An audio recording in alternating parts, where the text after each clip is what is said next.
Peace. SHU AMUN RA. And it's the last video of why and when the black people joined the Jehovah's Witness. According to my records, they don't tell you when black people join the Jehovah's Witness. They don't tell you nothing at all. That's what it don't tell you. But what it tells you this here, that Charles T. Russell basically was saying there will be no more black people on this planet by sitting up there stating that black people will turn white. They will become light-skinned in the near future. So understand that philosophy, brothers and sisters. You understand? So this is another prediction that here the enemy is sitting up there basically saying you ain't supposed to be here.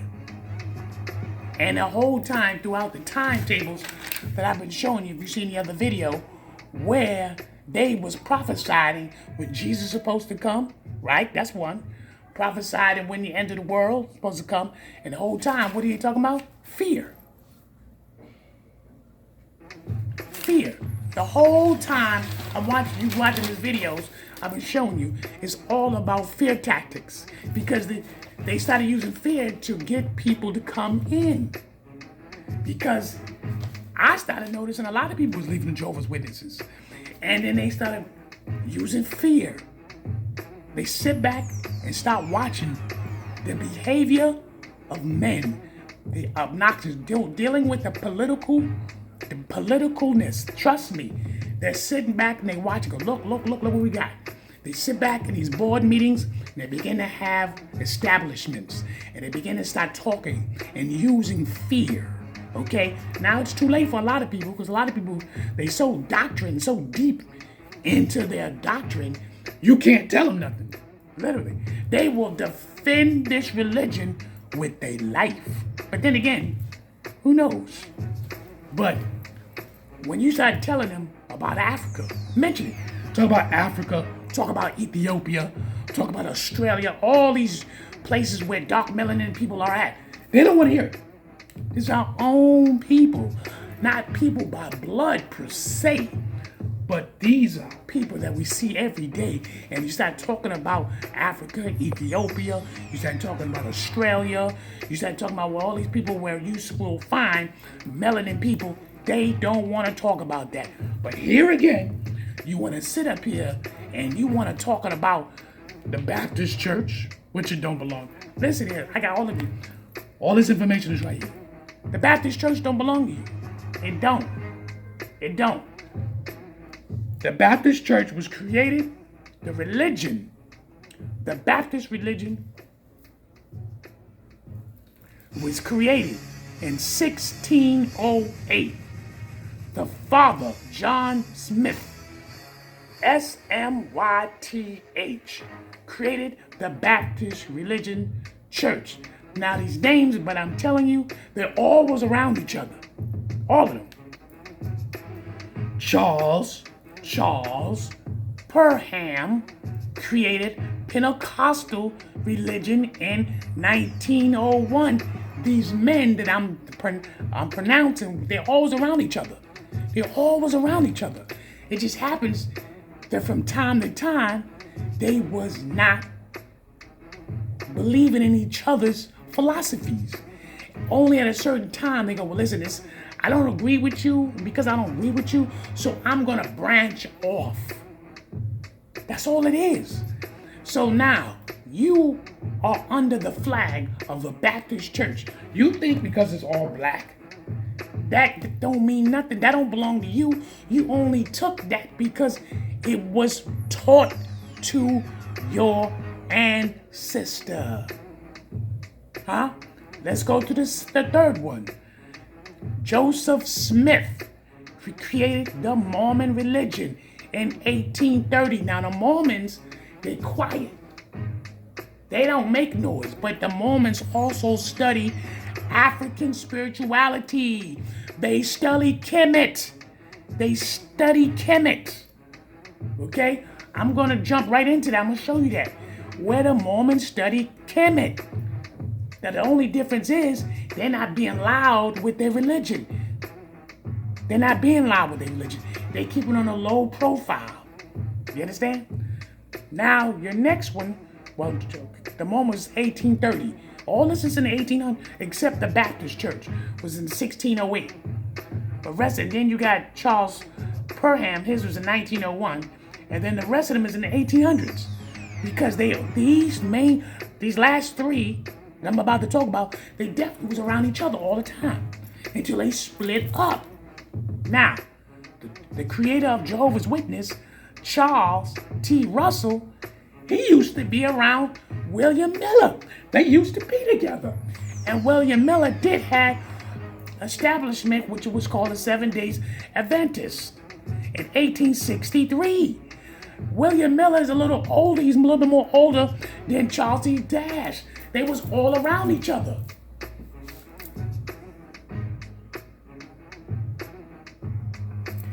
This is my point that I'm making with y'all. How in the world, as a black man and a black woman, you are joining these organizations? I hear people like people talking, I'm a 7 Days evangelist. What the fuck is that? Oh, I know what it is. Excuse my foul language. I know what it is. I know what it is. But you don't. You join some organization. These are your fathers. These are your forefathers.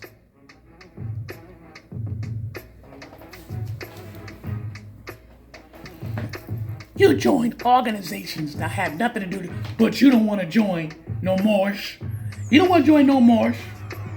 You don't want to join no Islam. You don't want to join no Hebrew Israelites. You don't want to join no conscious community. Nah, you don't want to do that.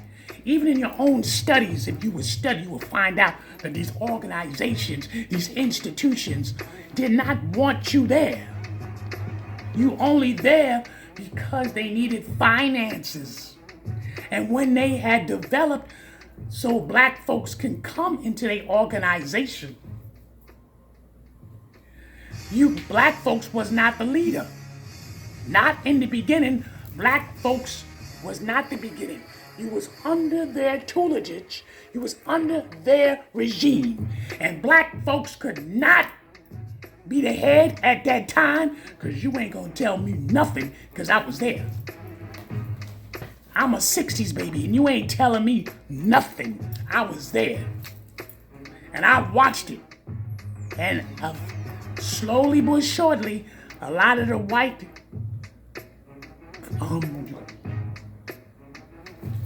excuse me. A lot of the missionaries, men, they slowly started coming out, and that's why you don't see you barely see white missionaries coming by themselves. Because back in the days, the missionary white guys used to come by themselves. But guess what? You came to a lot of these neighborhoods, these like this. I'm talking about in the 70s. They would have like a black person. They had to make sure and understand this. What I'm about to tell you. The black person had to be so institutionalized. He believed more than the white man. That's who they would bring with them, knocking on them doors. They thought, oh, we safe. We safe.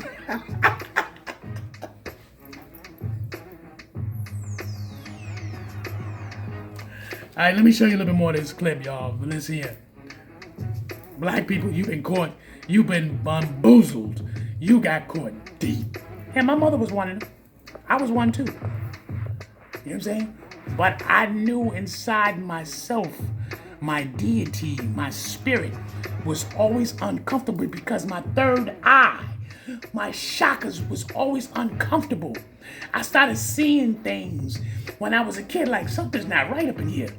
And I used to tell my moms, I said, Ma, why does white folks seem like they the head and we constantly following them? My mother used to say, stop it, boy. She used to grab my ear and pinch it for me to be quiet. And I started rebellion. I'm not telling you to rebel, but this is what I went through. I started rebelling like, yo, this is a bunch of bullcrap. Oh, you can't curse in front of the Kingdom Hall, but then you gonna curse up the block? This is what's going on. I ain't making it up. I'm just giving you my story. Understand that?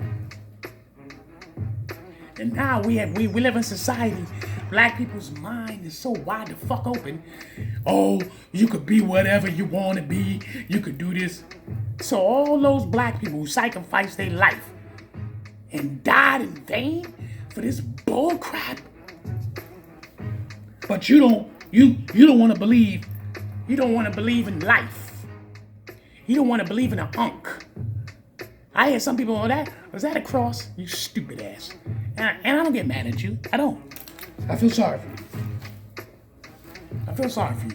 Because what you're doing here is you are under their tutelage. These are your fathers. These religions that you see, all these churches, these are the forefathers that you serve. You serve. And don't even realize it. Real talk. Now, what I wanted to do was get into a master teacher named SHU AMUN RA. SHU AMUN RA was, he's going to give you information about the Mormons.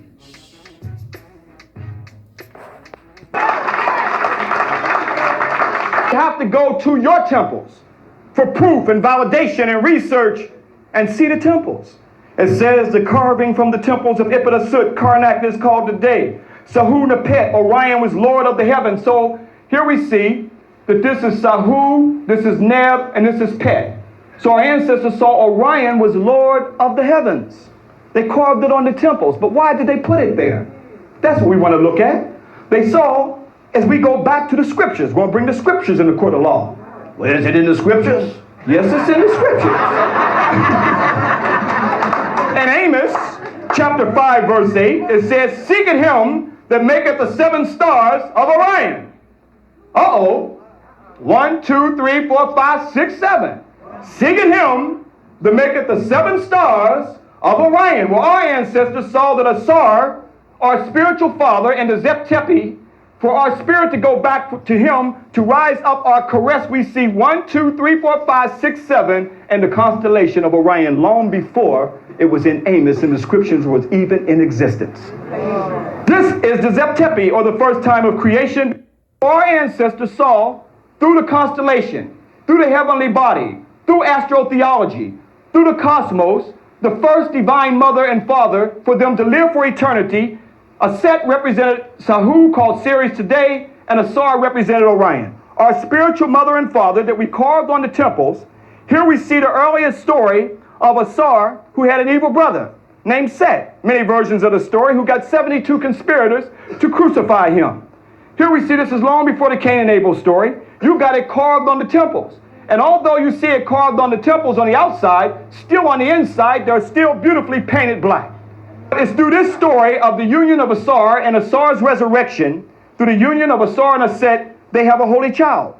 It's told on the papyruses where the name paper came from. We see Tahuti, we did not worship animals, but Tahuti, the divine nectar, the messenger corresponding to Gabriel in the gospel, announces to the goddess Aset that she give a divine immaculate conception and virgin birth.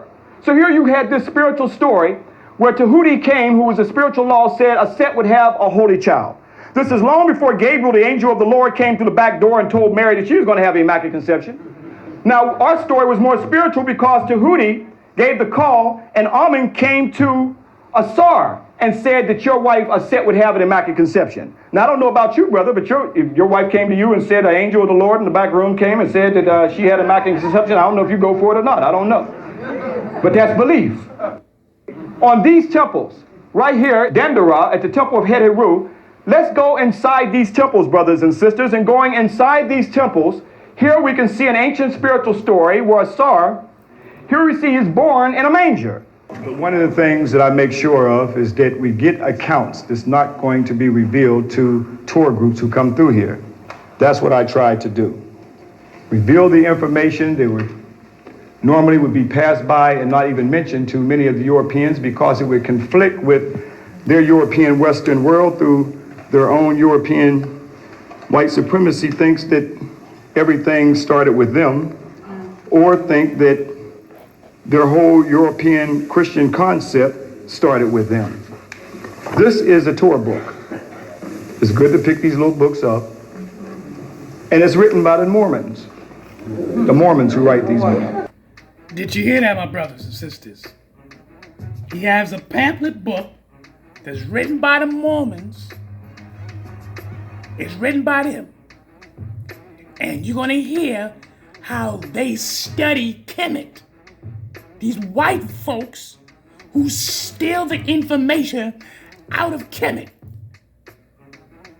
And you tell me that the rest of these religions, they did the same thing. And black folks want to sit up there and think about their religion is the right religion? Hold on now. Hold on now. I'll stop it because I got a little juiced up. Hold on now.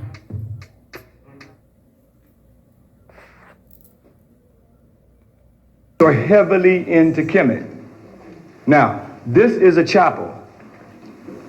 This is where I'm going to show you again without no interruption. I'm going to show you, I'm going to show you. Pay attention. I already told you the Mormons, right? The Mormons was 1830. Where do you get this information? Where do you get your religion from? They created it. They created it. Man-made religion. But the African spirituality, our concept, has nothing to do with the white supremacy system. Understand, this is where black folks get lost, and they want to stay lost for some apparent reason. Like you're afraid because you allow their religion to talk this doctrine of hell and demons all up in your mind, and now you're scared. But hold on now. Pay attention, because I'm gonna do it one more time.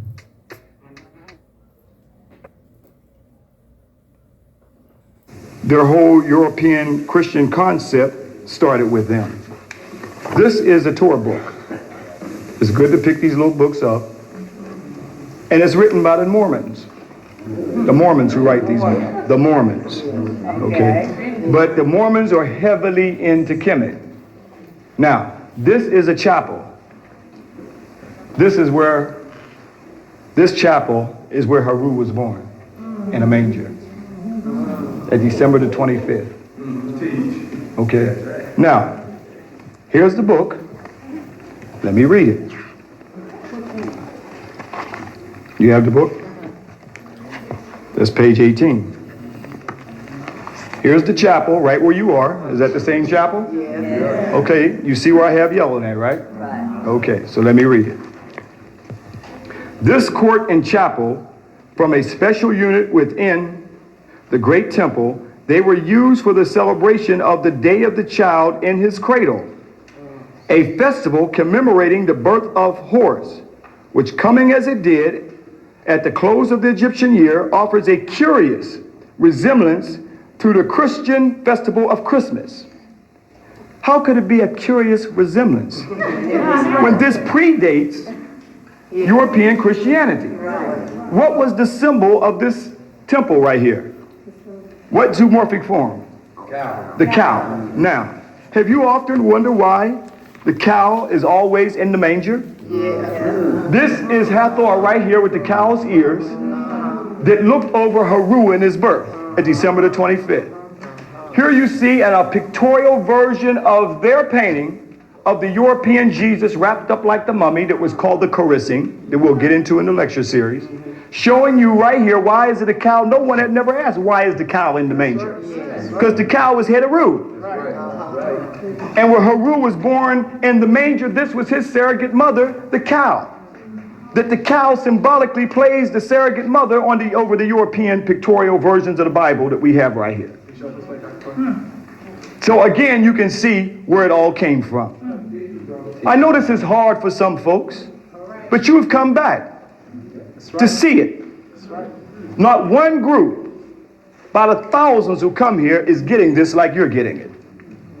Just like you, I came here and the ancestors were speaking from these temples. Relieve us from religious persecution.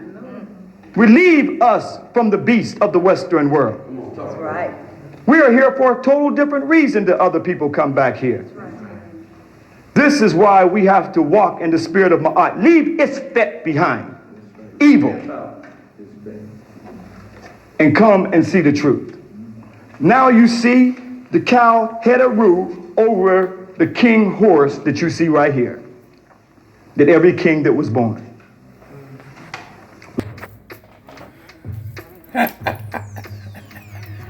You wanted proof, right? You wanted proof? I gave you proof again. Brothers and sisters, this here is false religion. False religion. False religion, brothers and sisters.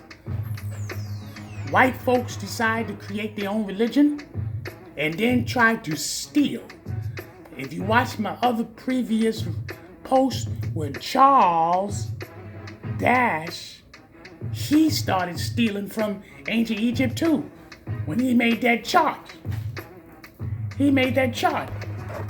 And talking about using the chart of ages, created his own conspiracy. The chart of ages, A, the first dispensation, B, the second dispensation, Jewish age, the gospel age. The third dispensation is the Masonic age. And this will predict the future and the past events. Charles Dash did that, talking about he studied the ancient Egyptian gazer and all that stuff inch by inch, and this gave him the ability to be able to predict. And each time he predict, wrong, wrong, wrong. Huh? So then they had to come up with a new strategy. But these are your forefathers. They all were together. All of them. All of them were together. And when you bring these up to the Jehovah's Witnesses, they don't want to answer that. They want to keep on talking this here. But the Bible states, the Bible states, the Bible states, the Bible. Bible what? They've been trained so much to say the same thing over and over again. The Bible states, the Bible. So what? I got Bibles too. Huh? I got the Zion. I got the Holy Scriptures, so they can't bring that crap in my face. Okay? Where they get this Bible from? Where they get that from? The Hebrew. Huh? They went and got the King James Version. They didn't create that. Huh? Huh? You gonna come at me? The Zondervan Illustrated Bible Dictionary. Who are the first people you see? These are Sumerian people. Sumerians. Huh? Oh, we don't want to know the truth, do we? Huh?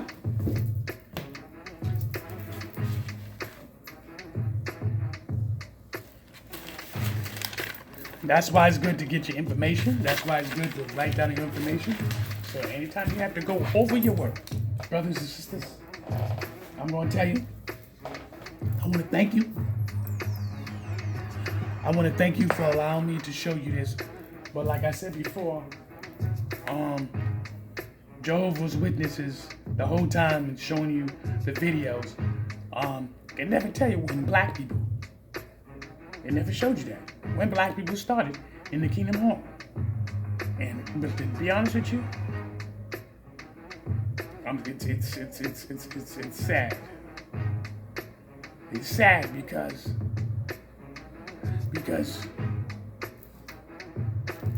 black people, for some apparent reason, you know, you join every other religion except what you should join. For some apparent reason, you join every other religion. That especially is dealing with the white man and the white supremacy. You know what I'm saying? You rather do that and don't want to acknowledge your own people. Literally. But I'm gonna give you a feel. I'm gonna give you some more information. And look at the pictures. Look at it. There's no black people. Look at it. Understand what the hell's going on. Alright? Before I set off, I'm gonna show you some more stuff. Where's your black people at? Where are they? Look at these old ass fucking white people. Where they at? They're running the show.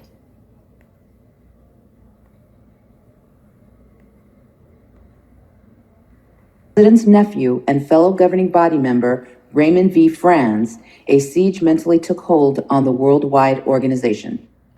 Even witnesses who left quietly and voluntarily for personal reasons were denounced as disloyal and were ordered shunned, former friends forbidden to say as much as a simple hello to them. Thus, although Frederick W. Franz served as the sect's chief theologian for some 50 years, from the start of Knorr's presidency in 1942 until his own death on September 22, 1992, the fact that he outlived his failed prophecies by more than 15 years required him to impose a mini-inquisition on the membership in order to keep his doctrinal and chronological framework in force for the remainder of his lifetime. As for the explanation for the failure of the 1975 date, they simply accused former members of starting and spreading the rumors. In 1985, the baptism questions were changed by the leadership. Rather than follow the biblical example of confession to the Father, Son, and Holy Spirit prior to baptism, a witness must now prove they intricately know Watchtower doctrine and law, and then devote themselves to a man-made organization. Milton G. Henschel's selection as fifth Watchtower president on December 30th, 1992 is truly significant for the 13 million now attending Kingdom Halls.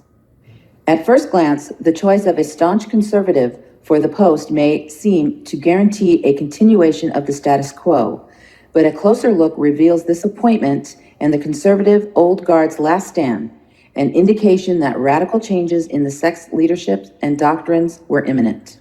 At age 72, Henschel became the second youngest member of the governing body, and he was selected to lead by men several years older than he was. Henschel was no doubt chosen in part due to his having vitality the others lacked. Obviously, these aging leaders would not be able to hold their reins of power much longer. The men who shared in building the Watchtower into what it is today would soon leave it behind for others to run. Adams became president of the Watchtower Society after governing body member Milton G. Henschel stepped down from the position in 2000. By 2010, the governing body was now down to 7 members. In 2012, the decision was made to enlist a new member who was born in 1965, Douglas M. Sanderson. In the past few decades, many allegations of child abuse and pedophilia were claimed against the Watchtower Society before the courts, with more and more victories by the victims against their former religion. As the internet grows, the many schemes, lies, and manipulations of the Watchtower organization are being exposed on YouTube, Facebook, blogs, and websites in general. Many prisoners are being freed from the clutches of this fraudulent religion that claims to be Christian and has been ruining the lives of millions of individuals around the globe with its propaganda techniques and goal of gaining power and fortune. For over a century, this evil organization, with its corrupt leaders, have broken apart and destroyed entire families, deceived many into false hopes of a fabricated paradise, brought many to insanity and suicide, caused others to die out of refusal of medical treatments that would have otherwise saved their lives, destroyed the lives of children by protecting pedophiles in their ranks, ruined many financially by prophesying false dates for the end of the world, then accusing them for spreading false rumors, used fear tactics of eternal destruction by God to bring many to slave for a man-made organization, caused useless persecutions and imprisonments of its members by imposing useless rules and dictates and discouraging higher education. All this while turning them away from the true hope that is presented in the Bible through Christ Jesus alone. Who knows how long this organization will continue on its destructive path until its final demise? Hopefully sooner than later. Thank you for watching.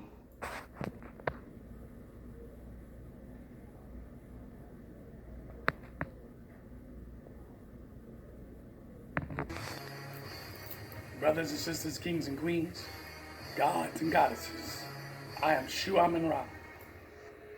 In the last clip, you seen one black man that was on that board. One black man. And you know that one black man, his spiritual light, if you will, was chosen by other white men They said he can be part of this board because he is not like everybody else. He will not turn like everyone else. And I can sit there and guys right now and tell you how they used to disfellowship people and tell you you can't talk to that person. I know. I've seen it. I say, Mom, I'm gonna say hello to that lady. Oh, don't talk to her. She's sitting in the back because she's been disfellowshipped. So she has to sit back or she's being punished. Their rules, their man-made false religion rules. Because if you believe in the Bible or the Creator or even Jesus, Jesus said forgive man of all times. How you gonna put some grown-ass person on punishment? That ain't God's will. That is your will. Contradict itself, don't it? And they clearly told you millions of people are, and they following, but they breaking down. It's slowly breaking down. Because all of it is using fear tactics. You got pedophiles, you got hidden agendas, all that is in there. All of it. Don't get it twisted, brothers and sisters. I tell you, and I say all the time, be aware of people. Be aware of people. I don't care what religion you're in. I don't care what institution you're in. You don't know a person's behavior. You don't know who they truly are. It does not matter what spiritual condition they're in. It does not matter what religion. If you truly believe in what you believe in, if you believe in the nature of life, the Creator who gave all life to all things. Come on. We live in space. How all this crap that you be listening to, you don't even have the consolation of understanding that we live in space. We inside a rock. That's 3 rocks from the sun that gives us life. Now, one time, none of this religion has spoke about the sun and its power, the water and its power, the air and its power. Only what they perceive for what you want to hear, to convert your mind.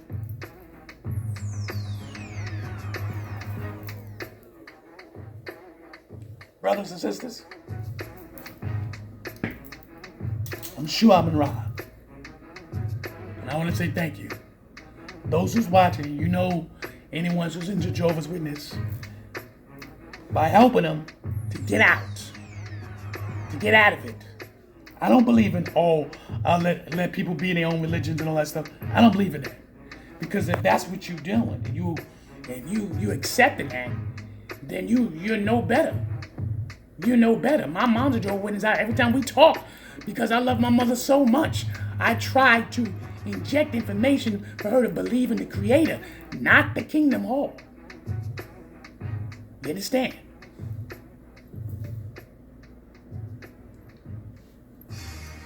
So, listen, my last words. If you do not program your mind, your mind will be programmed for you.